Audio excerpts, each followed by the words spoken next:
On Circular, we are trying to reward our community because, again, we are the community that we're building. Ultimately, we want to make sure that there is a share for everybody, and that share needs to come in different ways. So if you're a simple follower that you don't contribute in any other way than just being there, being part, sharing your ideas, sharing your comments, your critics. But if you're a developer, there are many ways for you to contribute in this project, especially because it's a software project for a very big part. So from that came the idea to create a way to keep the developers rewarded for participating in building on our ecosystem.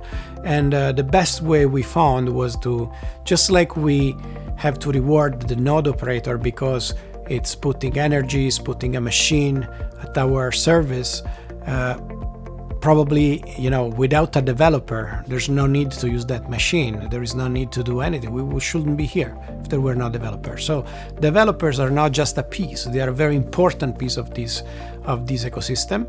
So the best way for us to reward was to cut a piece of the transaction fee within smart contracts and paying that piece of transaction fee to developers that have been developing the smart contract.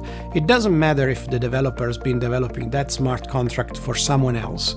Just because he's the developer is gonna get that share, which is completely independent from who that smart contract was for. So doing this way, all the time that smart contract is performing a transaction, is generating a transaction fee for the developer, which is on compounding and building revenues, recurring revenues.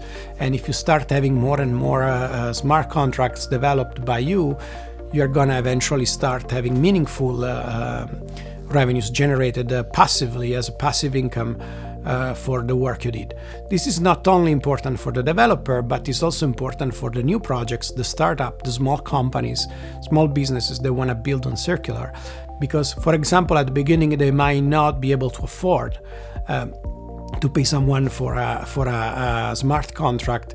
And if a developer knows that there is a possibility to earn later on from transaction fees, eventually the entry barrier to develop smart contracts can be lowered, so they can pay a much smaller upfront fee to the developer, and then the developer can earn later on. And if you're a developer and you get a client and you understand that project is going to generate a lot of numbers, I think it's going to be quite normal that you will do the best to try to secure yourself, that contract, that project to work on.